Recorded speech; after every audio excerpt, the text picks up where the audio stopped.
ஓம் ஸ்ரீ குருப்யோ நமக. ஹரஹர சங்கர, ஜெய ஜெய சங்கர.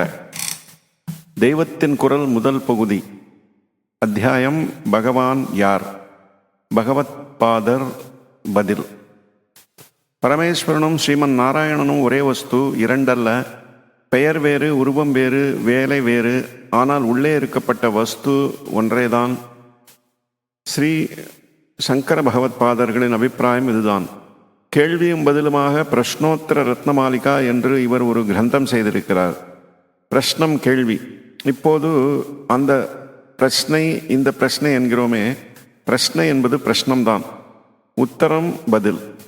பிரஷ்னம் உத்தரம், கேள்வி பதில் இரண்டும் சேர்த்து பிரஷ்னோத்தரம்.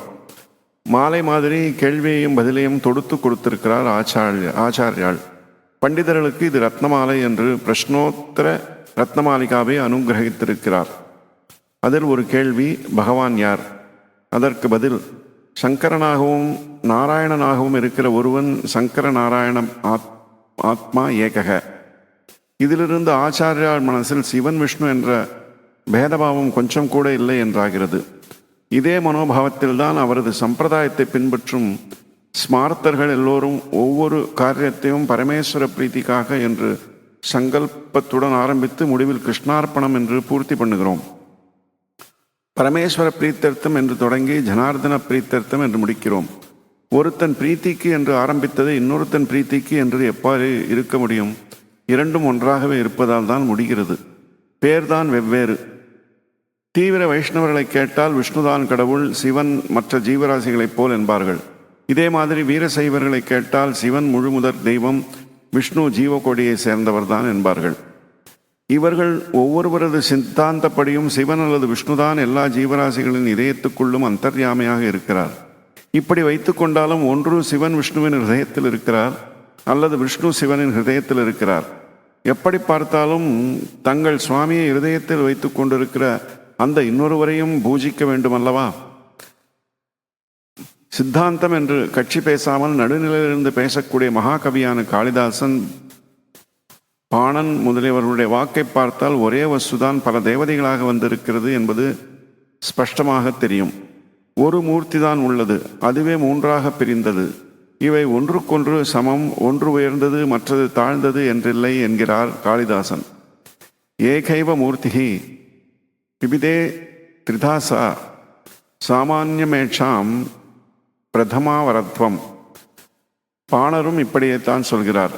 எந்த ஒன்றே ரஜோகுணத்தால் சிருஷ்டி செய்கிற பிரம்மாவாகவும், சத்வகுணத்தால் பரிபாலிக்கிற விஷ்ணுவாகவும், தமோகுணத்தால் பிரளயத்தை உண்டாக்கும் ருத்ரனாகவும் இருக்கிறதோ, அந்த பிறப்பற்ற ஒன்றை முத்தொழிலுக்கும் காரணமாக மூன்று வேத ரூபமாக இருக்கிற முக்குண மூலத்தை நமஸ்கரிக்கிறேன் என்கிறார். ஒரு சித்தாந்தத்தை நிலைநாட்ட வேண்டும் என்ற வீம்பு இல்லாமல் உள்ளதை உள்ளபடி திறந்த மனசோடு பார்க்கிற மகாகவிகள் இருவர் இப்படி சொல்கிறார்கள். பிரம்மா, விஷ்ணு, சிவன் விஷயத்தில் இவர்கள் சொல்கிற ஐக்கியம் அத்தனை தேவதைகளுக்கும் பொருந்தும். அனுபவ சிகரத்திலிருந்து பேசிய மகான்கள் தங்களுக்கென்று ஒரு இஷ்ட தெய்வம் இருந்தாலும் கூட மற்ற தேவதைகளும் அதுவேதான் என்று தெளிவாக கண்டு கூறியிருக்கிறார்கள்.